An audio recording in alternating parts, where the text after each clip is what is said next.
Hello, everyone, and welcome to a special Winter Solstice episode of PoliticOly. It's December 21st, 2020. I'm Stuart, and this show is recorded in Olympia, Washington, USA. Just a short show this week with a couple of local news items, a couple community fundraiser links. I want to talk a bit about astronomy, and I'm going to start with a little bit of discussion about Winter Solstice. I tried a live stream because I'd love to get some live chat interaction, but that didn't work out, so that's why you're seeing this pre-recorded episode. And I'll try to get live streaming figured out for a future episode again. So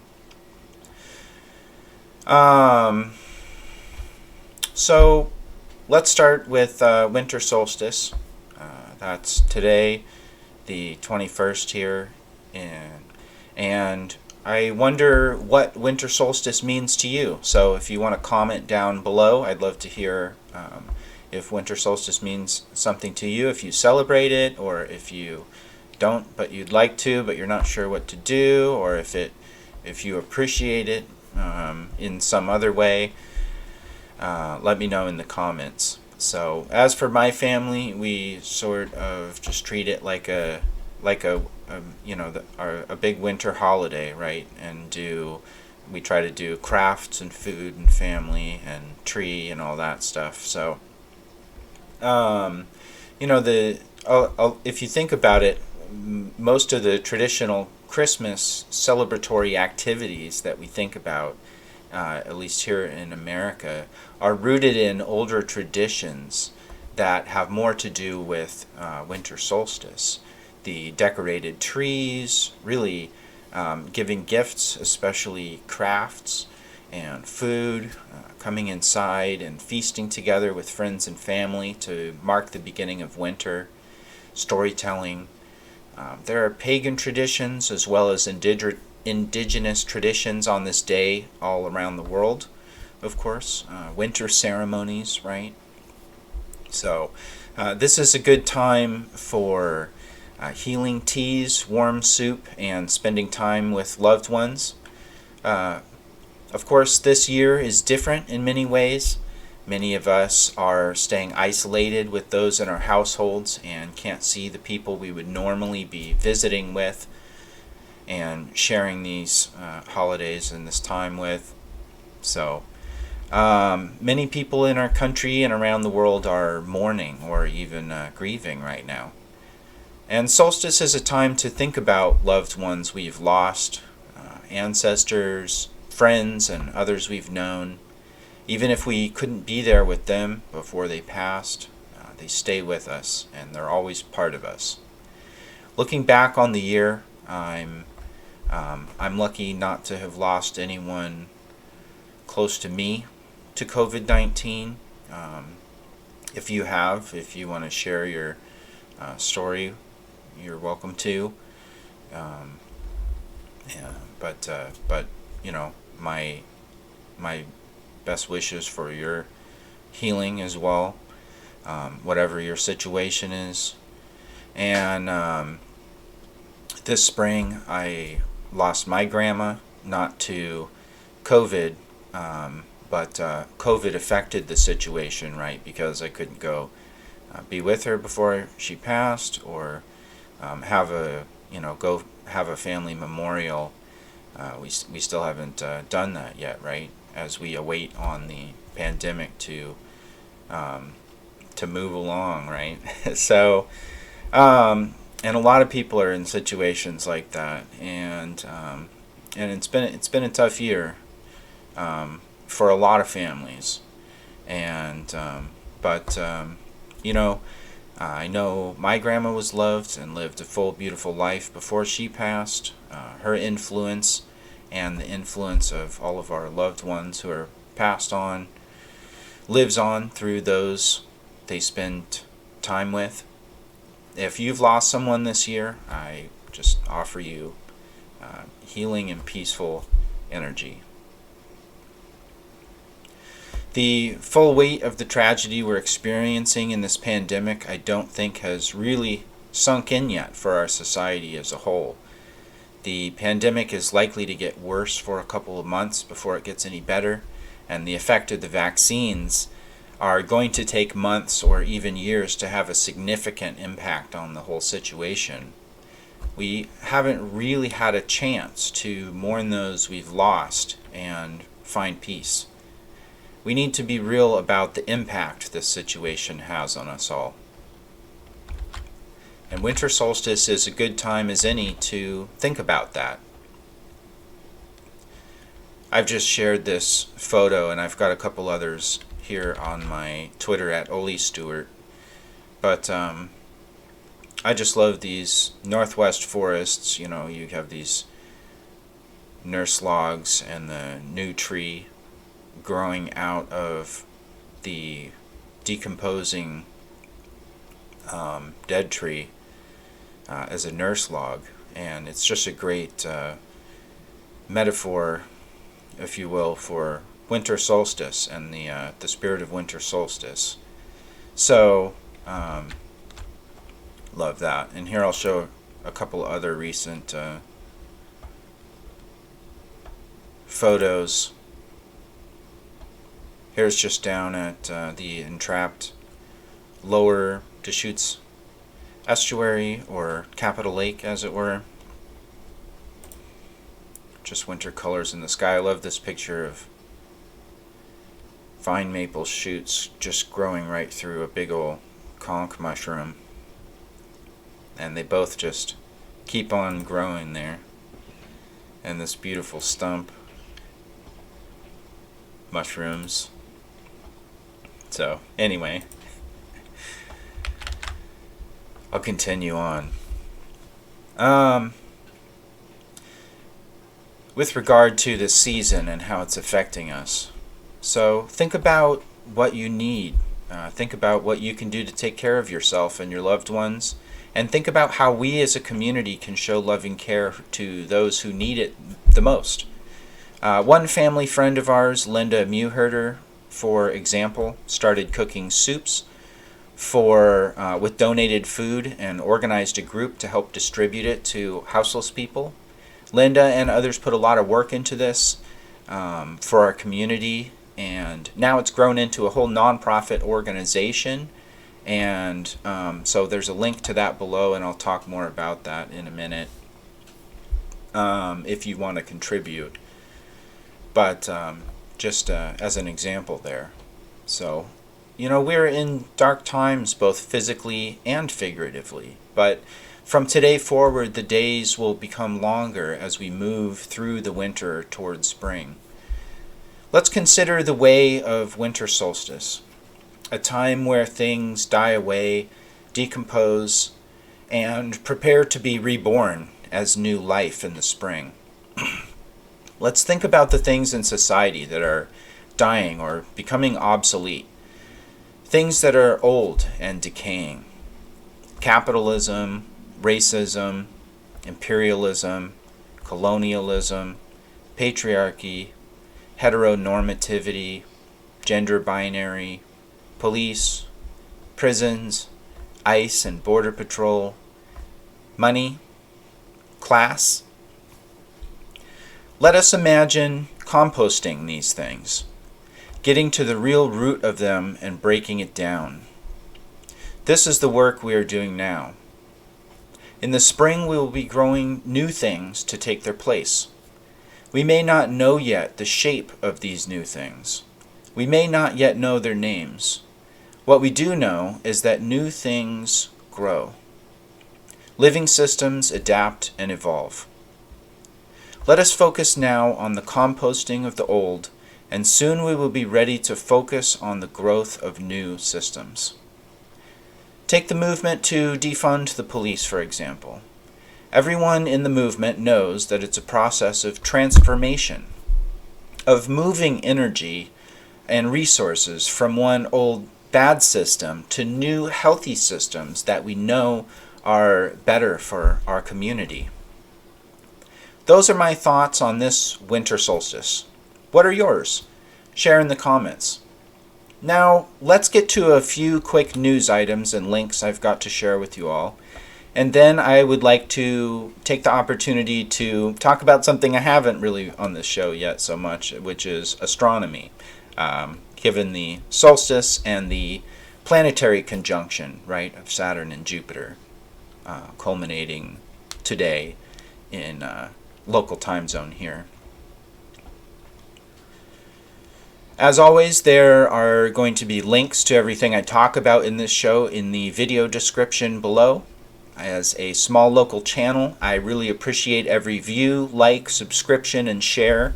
I am on a quest to hit my first 100 subscriptions on YouTube, and I am currently at 91 with 2 new ones just in the past day or so. So thank you to everyone who might be tuning in, who's new to the show.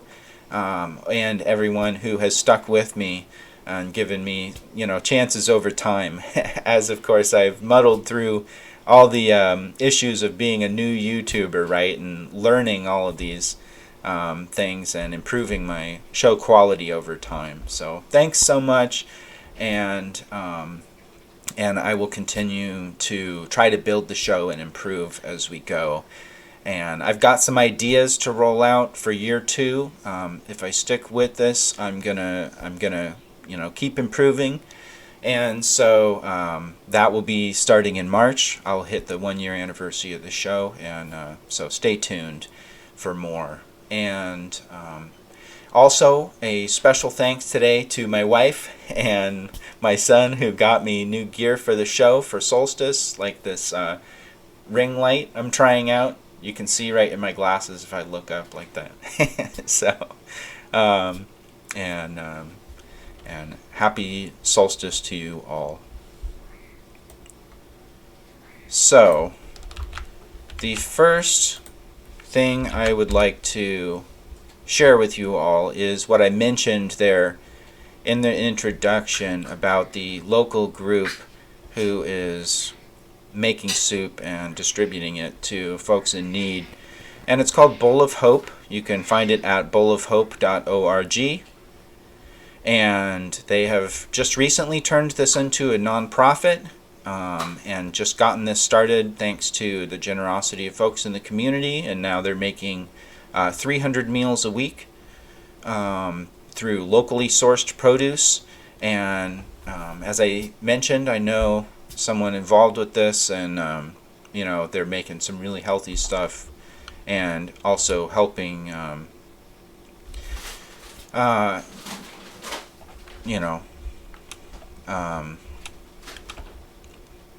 it's a good organization to contribute to assist the direct aid efforts in our community. So you can find the link to that below if you want to help out or learn more.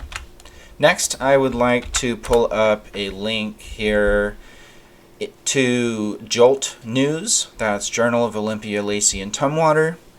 And this one is called "The Olympians' Newsroom Staff Have Voted to Unionize," by Danny Stusser. Oh no, this photo on the screen is by Danny Stusser. The article is by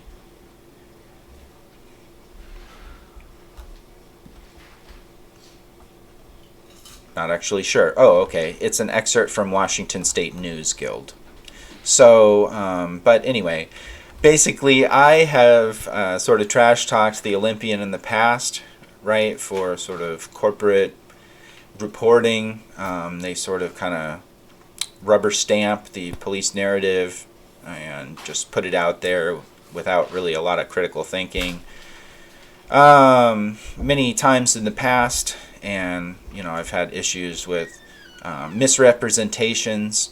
I have been misquoted myself in the Olympian years ago with regard to something about climate change. But anyway, nevertheless, local journalism is important, and I wanted to acknowledge this because I especially support the efforts of anybody at any organization to unionize, right? And would show solidarity and encourage folks to show solidarity with anybody trying to unionize a shop. And in this case, it's the Olympian. So you can follow the link to read the whole article and learn more about the details of that. But my best wishes to the Olympian folks trying to unionize over there.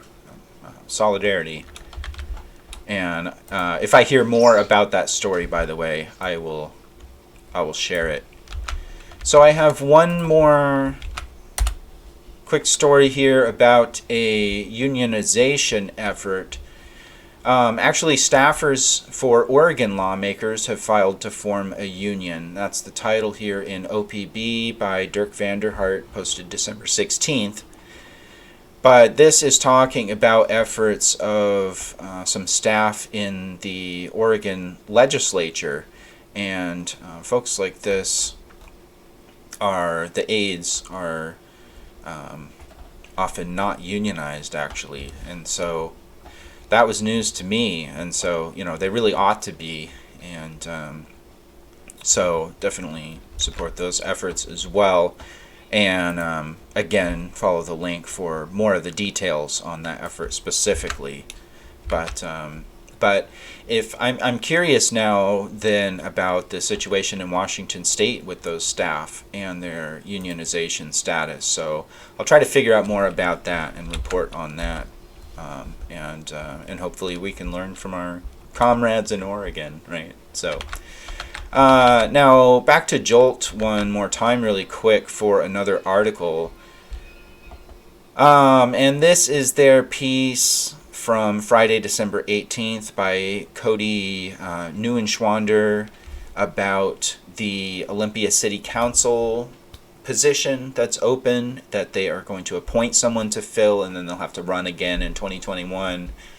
But anyway, the headline here is about record number of applicants there. They had 28 applicants, and they have narrowed it down, I believe, to a top 7, who are Yen Hyun, Robbie Kessler, Dante Payne, Tracy Carlos, Kento Azigami, Holly Davies, and Maria Siguenza.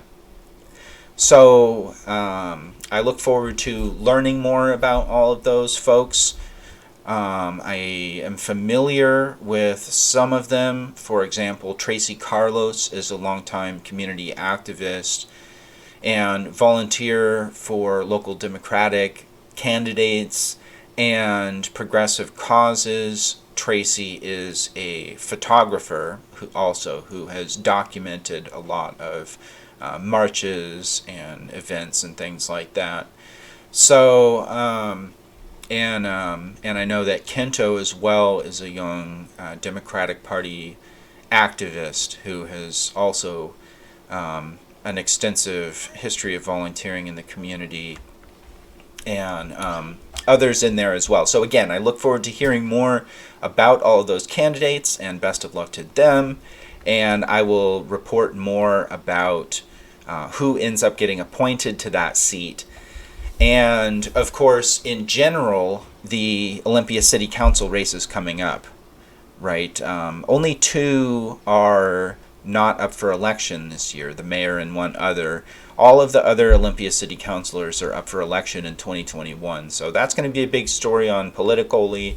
Local primaries is really my bread and butter in terms of local political discussion and organizing effort, right?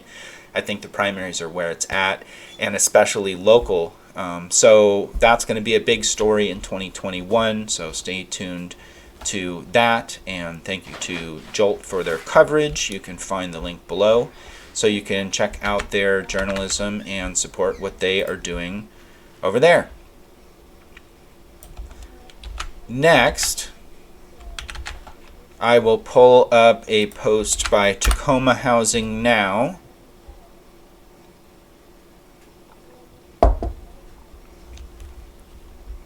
And this is on Twitter, posted December 19th at TAC Housing. Breaking: Tacoma Housing Now picks up homeless camp's trash and dumps it in front of City Hall. City Council won't do their job, so we're doing it for them. It's trash day in Tacoma, the group stated. Trash delivery will continue until service improves. Hat tip the young lords. And there is a press release here. You can follow the link to the thread with more information. But here is a photo. I just had to share that because that is amazing. And that's a big thing, because everybody deserves just the basic dignity of basic human services, right? And we need adequate trash collection services in a modern society, no matter whether we have a house or not, right? And so houseless folks have a need for more effort by cities and other jurisdictions to provide more trash collection services. Shout out to Tacoma Housing Now for this activism, bringing light to that issue.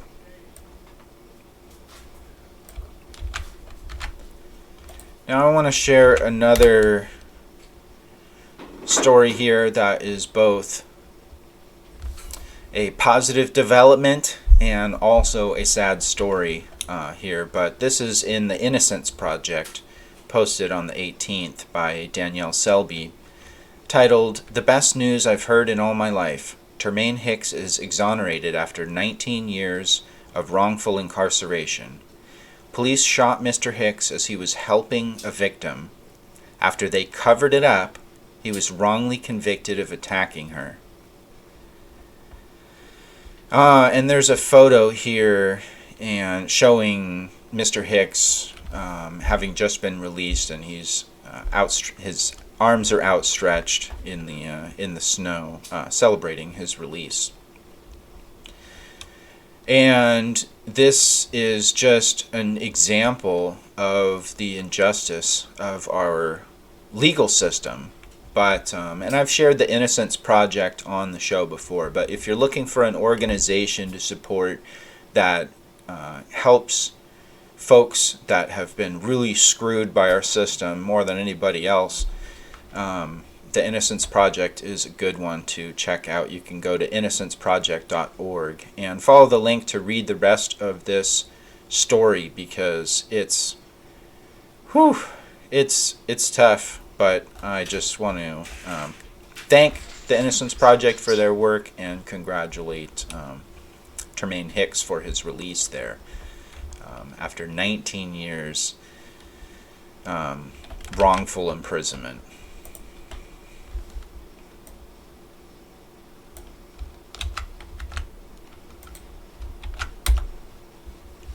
Now this is an article in Indian Country Today.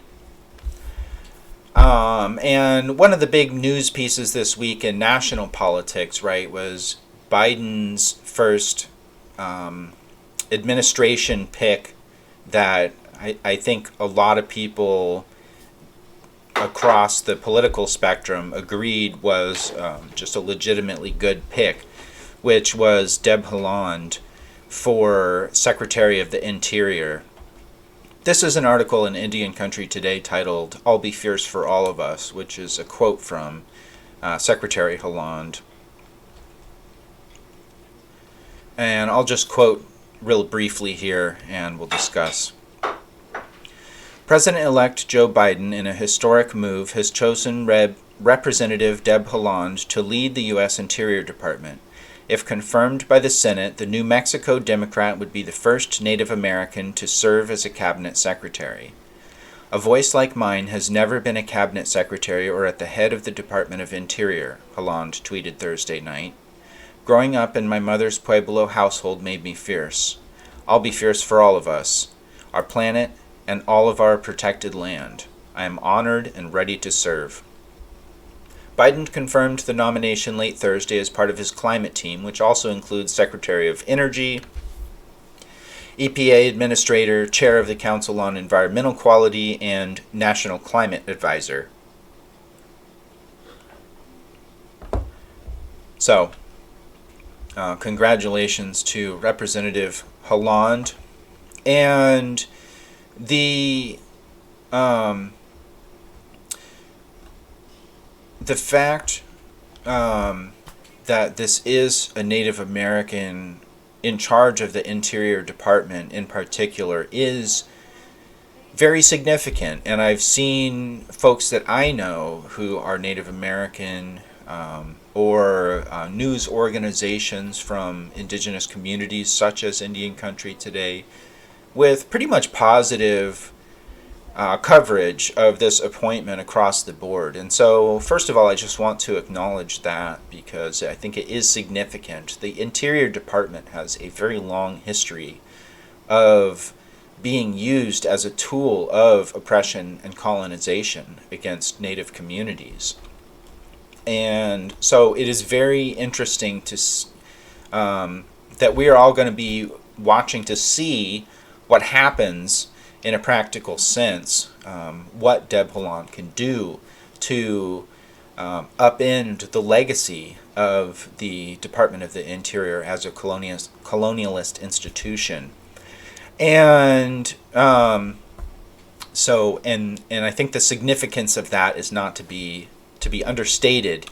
And if you want more background on that, I think the number one first thing to read is Howard Zinn's People's History of the United States, and there's quite a bit of information relevant to the Department of the Interior in that text, and other specifically Indigenous history educational texts that I will share going forward on the show as well. But so, however, there is also another perspective to share with regard to Secretary Halaand's appointment. And this one was brought to my attention by a tweet here by Green Party of South Puget Sound. Quote, "As eco-socialists, we support decolonized, egalitarian democracy in all nations, including the First Nations. We cannot in good faith support someone who advances one colonized people on the backs of another. Representative Halaand, please reach out to your Afro-Native comrades. For its entire 171-year history, the Department of the Interior has existed to aid rich landowners in plundering the First Nations, the working class, and the Earth's biosphere itself, often by pretending these were mutually exclusive interests. Rep. Deb Halaand, as the first Native Secretary of the Interior, would be uniquely able to reverse the brutal history of her department toward all our nations. Reaching out in reconciliation to formerly enslaved Choctaws and Chickasaws would be a first step toward this." And I'll just follow the link here. This is posted by @ChoctawFreedmen. Quote, "Deb Halaand co-sponsored a bill that removed protections for black descendants of enslaved people owned by members of the 5 slaveholding tribes in 2019. In 4 of these tribes, there are active Jim Crow policies. We must hold her accountable." And there is a petition there. So, and you can follow the link to read more on that thread and learn more about that aspect of the appointment as well. But I just bring that to your attention because I saw it, and I think those conversations are always relevant, right? Because as a leftist, and I'm going to, as an aside, I'm going to completely avoid digging into the big, hot Twitter topic of the week and YouTube, right, which is this whole Jimmy Dore versus AOC, Medicare for All strategy, and, all this trash talking from all different sides on the left, and man, it's been a mess of a week. And I'm not going to dig into that at all here because I think it's just been covered better elsewhere. But I think the key for me is that my definition of being a leftist includes always being to the left of elected representatives, even elected leftist representatives, because they are now in a participating in a capitalist democracy, and there are compromises, and especially if they are participating in a explicitly capitalist political party such as the Democrats. And so, they may be our allies, and they may be working on progressive legislation and whatnot, but we we have to always be to their left, in my opinion, as leftists, by definition, and push for more radical policies as well as radical movement building, because it's not all about what is the best policy we can practically pass in this moment in the current system that's broken, right, and repressing us. We need to think about how can we build the movement toward political revolution so that the people have power and influence in the government and in democracy. And so the bottom line, always be to the left of elected representatives, period. And so I don't think criticizing even progressive politicians is a problem. I think it's what we do as leftists. So always we need to be willing to keep an eye out for stuff like this that might challenge a common belief or a common perception, and at least be willing to engage in that discussion. That's what being a leftist is all about. So, moving along to the next story here. This is a tweet from someone who does FOIA requests, that's Freedom of Information Act requests, CJ Ciamarella. And they had filed some information requests to the Washington State Department of Corrections to get some information about the Michael Forrest Reinl killing by U.S. Marshals and county folks, and I think it was Pierce County deputies and others. But anyway, this group of law enforcement folks that participated in essentially the extrajudicial killing of a suspect, right, as admitted to by the President of the United States, right? And so this is a journalist who is filing to get information about that. And they were actually sued by the Thurston County Sheriff's Office to do a emergency restraining order to prevent them from being able to get any of this public information, pending the results of the internal Thurston County law enforcement, internal investigation, investigating themselves, right? And so they say, well, as long as we're investigating ourselves, we can't release any of this information. But this journalist apparently thinks that's a first for them. So I don't know how common that is, but, the stuff will come out. So thanks to journalists who are doing this work, and appreciate you staying on it. And I will update my audience on developments in the story when we do get some information.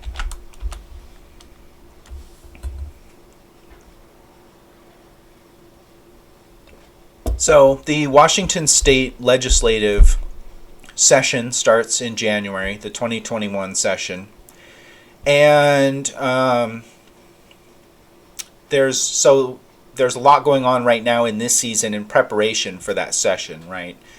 And that is apparently also true on the right wing, because some of these Trump folks and other of these right wing chud guys are organizing apparently to to cause problems with the legislative session, because right, they hate Inslee and they hate Washington government because whatever. So they are planning to cause problems there, and we can see now in Oregon, as their legislative session has begun, that the right-wingers down there are causing problems right now. And so this is kind of a heads up to some stuff that we could see in Washington State in January. And it'll be interesting, because so far the government and law enforcement here just has been a totally inadequate response to dealing with these threats from violent right-wingers. and militias and whatnot. And so it's going to be really a big test to see what they really are able to and willing to do here to protect the legislature. And but anyway, we'll get back to Washington State in a minute. So for now, we are on the Twitter feed of Laura Jadid, who is doing this journalism posting in Oregon about some of this stuff. So basically, there's all this right-wing slurs and misogynist slurs and all this stuff coming from this crowd. And they actually ended up kicking in some windows of the Oregon legislature there, and just getting really out of hand. And so it's just, again, just a warning that we need to take these folks seriously. And leftists in Olympia have been warning for months now, of course, right? Because these folks are violent, they're serious, and we need to take them seriously. And in many cases, the government here has really failed to do that, to protect our community from these folks.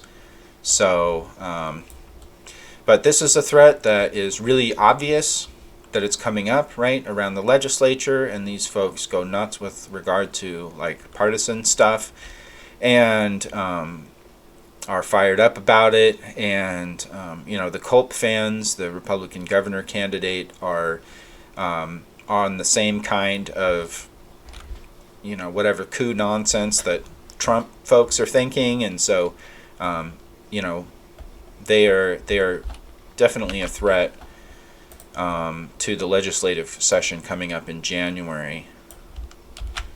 And one more post about that, but this is from Rose City Antifa, and just sharing more information from that situation down in Oregon today. Patriot Prayer folks were there, Joey Gibson's neo-Nazi friendly organization. Chandler Papas is a well-known violent threat, and so on. So anyway, follow the thread for more information on what happened down there in Oregon over the past couple days, and some of the threatening folks that we're going to need to keep an eye on coming up and trying to threaten our community up here in Washington next month.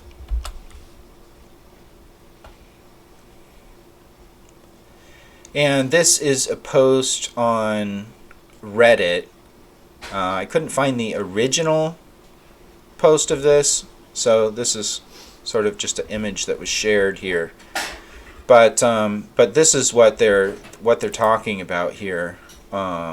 Community warning for January 10th and 11th. So that's when the legislative session starts, and apparently there were some chat logs, something like that, of these right-wingers that were leaked, and there is some right-wing live streamers, one called Bard's Eye News that's popular, who works with the fascists, and they've been talking about this. And anyway, so you can follow the link to more details there, but just definitely a heads up, because we've seen so much violence in our community the past few weeks, and it really needs to stop. It's unacceptable, and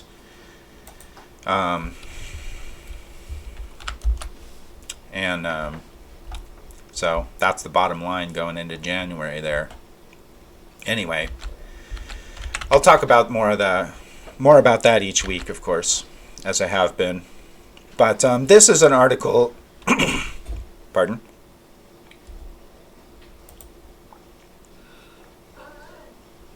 This is an article in King 5 News about some of Governor Inslee's proposed policies for the 2021 legislative session, where they're going to need to do the 2-year budget for the 2021 to 2023 budget. And so we'll talk more about some of these specific proposals Going forward, we'll see what is just a proposal and what ends up as a bill on the floor, and I'll report on that. But there's talks about doing a capital gains tax on the wealthiest folks in Washington State.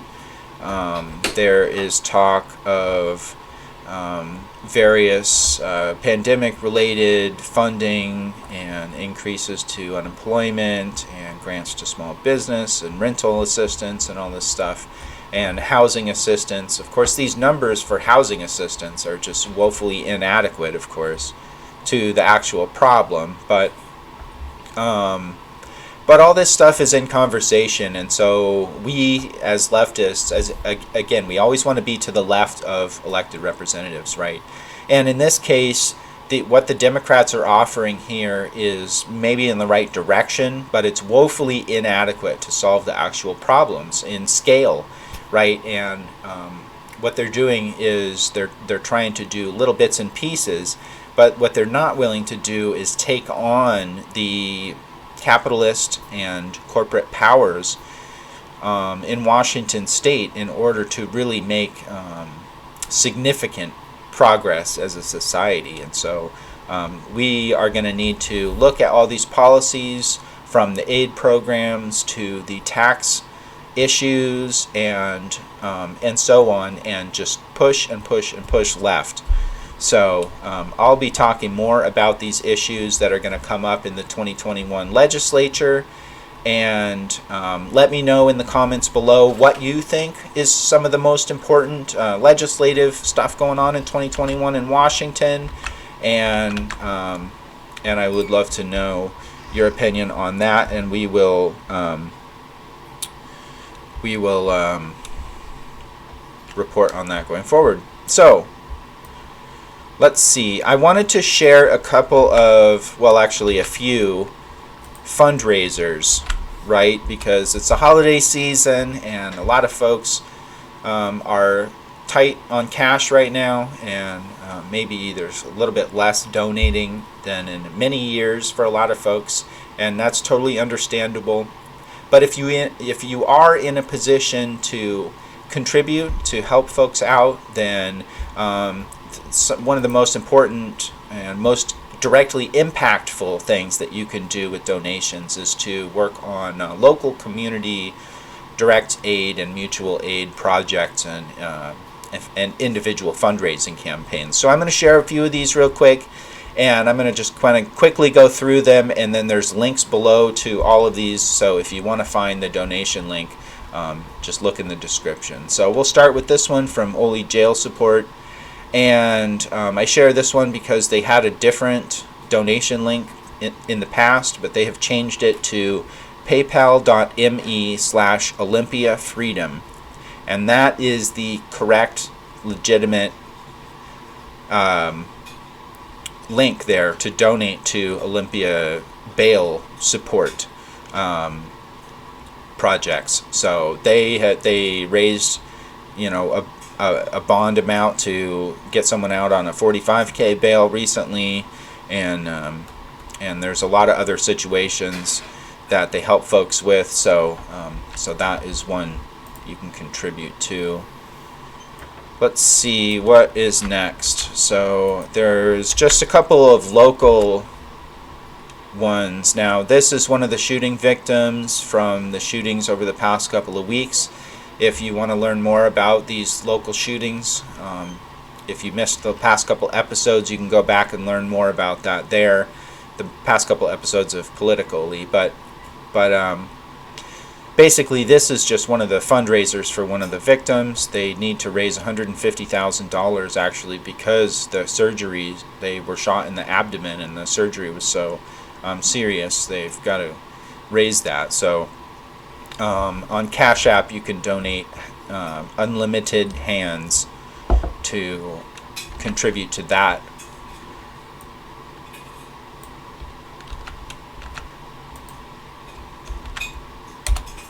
Next, whoops, that one's not working, so it's possible that post got taken down or something. So I'll leave that one alone and move along. till I can check on it. This one is a GoFundMe page for protest-related medical expenses by Wojtek Darkmed is the username here. But this was created December 13th with regard to an incident on the 12th in Olympia where they were struck with a flashbang near their head, causing a concussion and damaging their eardrum. And so they need this fundraiser here to help with the surgery for their ear damage. So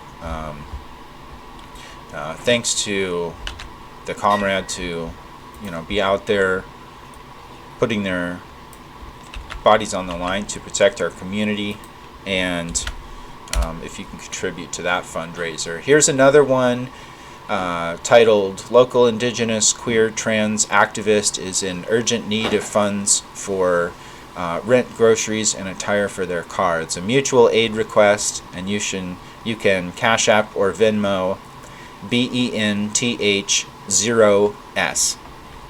So just another community fundraiser I saw going around in the past few days and thought I'd pass it along to you. And again, if you don't catch it, you can look down in the description below for the text there.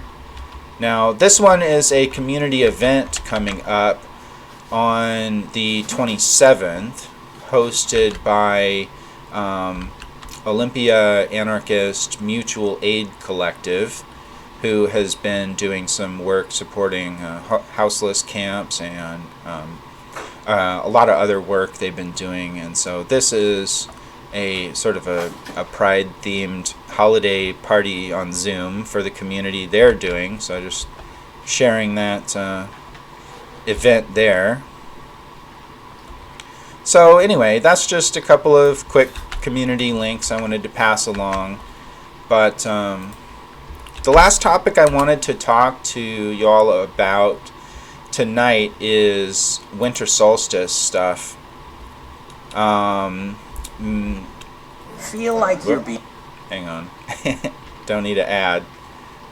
Alright, it's muted though. So I'm going to just get to the skipping watched. here. Hackers can see what you...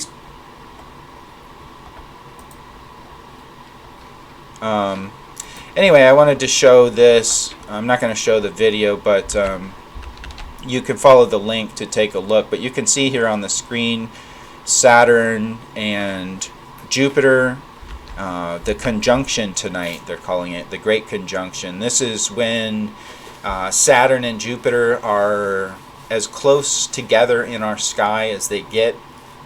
It happens every several decades, sometimes longer. And this is a live image from the Lowell Observatory Discovery Telescope, which I believe is in Arizona, and the link to this is below. But this is actually live right now through their observatory telescope, and it's just crazy to see. And those little dots you can see around Jupiter are actually Jupiter's moons. It's so clear right now you can actually see moons of Saturn and Jupiter. What a beautiful shot. So I was going to share a different live stream of this, but that one didn't end up happening. So this is the best one I've found today as a backup here from Lowell Observatory. So thanks to them for doing this live stream. And it may have been too cloudy.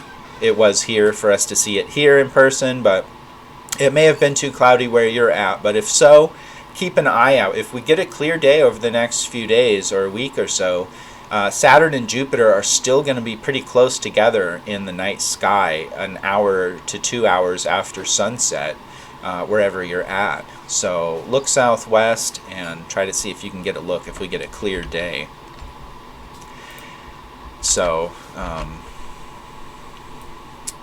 let's see. Now I wanted to talk a little bit about astronomy, and I'm not exactly sure what I even want to say, but I'll just kind of share a couple of sources here and give a couple of thoughts, and we could talk about this maybe again on a future show. So the next link I want to share here is Universe Today, and they do an excellent weekly newsletter with dozens of space and astronomy related stories. It's free. There's no ads in the newsletter. It's just a great source that is quite fact-based and has good editing, and is also sharing all kinds of cutting-edge stuff. And so, you may hear on mainstream media sort of the clickbait version of the headline and maybe like a paragraph of what's going on. But if you really want to learn more from a scientific perspective about stories in astronomy, Universe Today is a much better first source to check out and look for those. And they are on YouTube as well, and the links to those are in the description. But basically, this was a huge year for astronomy. Next year is going to be huge for astronomy, and just going forward, because the technology is just so quickly evolving that that we're just learning so much. We as humanity, when I say we're learning about hundreds of exoplanets around other stars. We recently got some kind of radio signal from the closest star. We're trying to figure out what that is. We have all these major telescopes and observatories that are being built or going online coming up. China has the new world's largest radio telescope about to come online called FAST. You may have seen the news recently about the one in Puerto Rico, Arecibo, the giant telescope that was in the movie Contact, and others that collapsed, right? Well, there's one that's half again bigger rather, under construction in China called FAST. And there is a square kilometer array, it's called, that's being constructed in, I believe, South Africa and Australia.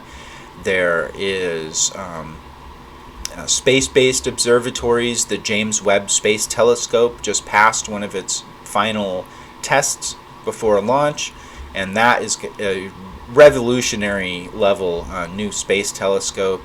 And there's all kinds of things like that going on in the works. And so if you want to learn more about those, I recommend following Universe Today as a great source, kind of just an overall source with links to different things and like that. But the reason that I bring these up is because these new generation of telescopes and observatories coming online are going to be able to answer questions that we don't have, that we human beings have never had the answer to before. We are going to be able to, within a decade or two, we are going to be able to directly image planets orbiting other stars. We are going to be able to see what's in their atmospheres. We are going to be able to see whether stars within 100 light years of us, and that's thousands of stars, we're going to see whether they have technosignatures or biosignatures, which means whether we can see, based on what's in their atmosphere and what they're emitting, whether there's life or technology processes or things like that going on those planets. The square kilometer array is going to be able to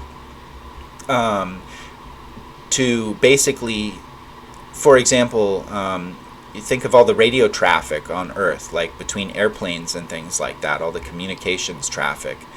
Well, to be able to read that from another star system is, we don't currently have the technology to do that. We, like SETI, when they're looking for alien radio signals and whatnot, right?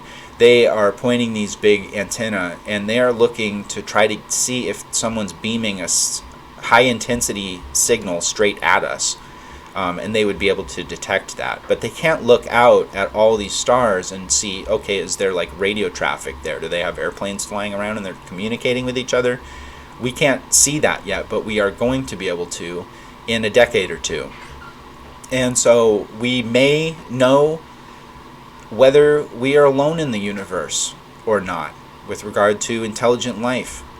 We may literally be about to learn that in the next decade or so, and a lot more fundamental questions as well, such as what is dark matter, and things like that. And so it's all this stuff is fascinating to me, and there's just so much going on in terms of advances and developments. So I know that's not a focus of my show, and I'm not an expert on any of that, but I just wanted to bring that up because it's kind of related to solstice, and then maybe I will talk about some type of astronomy type of stories on my show from time to time.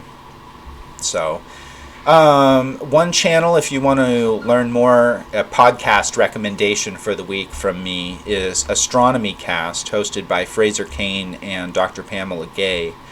And this is a weekly astronomy podcast on YouTube, and they have just tons of cutting edge stuff and deep dives beyond the clickbait on big astronomy stories, and what to look for in coming up when there's a meteor shower or something like this conjunction or anything like that. And it's just a great space-based, if you want to nerd out on some astronomy stuff every week, Astronomy Cast is a good one for that. So podcast recommendation of the week for me.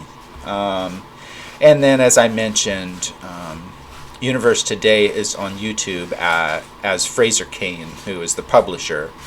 But there are all kinds of videos on here. There's a weekly Q&A and interviews with scientists and NASA folks, and all kind of project managers for all these future projects, and all kind of awesome stuff. So and yeah, if you have a thought on any of that, or you want to share any links or talk about anything like that on a future episode, let me know in the comments below. So, but anyway, I'll leave it there for now, and just wanted to say thanks for tuning in to the special Winter Solstice episode of PoliticOly. I recently hit 2,000 views on here. I'm trying to get up to my first 100 YouTube subs. So again, thank you to anyone who has recently subscribed or shared the channel or any of my videos, and plenty more to come. So alright, well, happy solstice, and I hope you are well. Love, peace, and have a good week. Solidarity.